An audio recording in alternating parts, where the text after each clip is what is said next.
Cutting the sealing tape of the box. Taking out the wheelchair body carefully.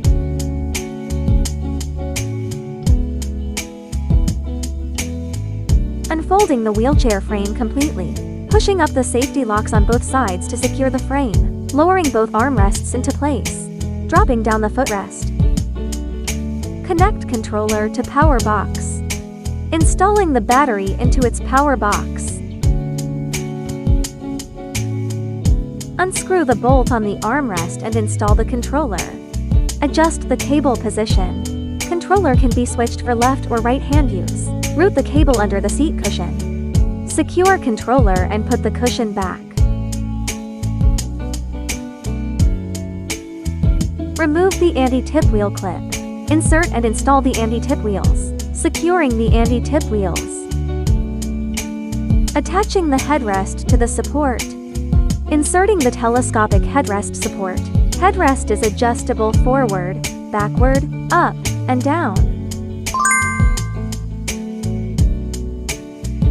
Pressing the power button to turn on the wheelchair.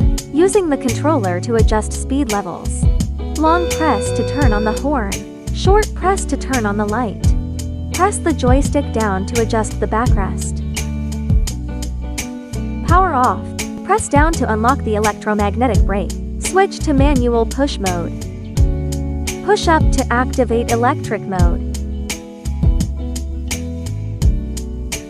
Connect the power to the adapter. Remove the light under the controller. Plugging the charger directly into the wheelchair port. Removing the battery.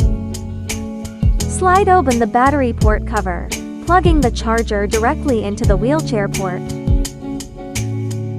Fold up the footrest. Press both sides inward to release the safety locks. Push down the headrest to fold the wheelchair.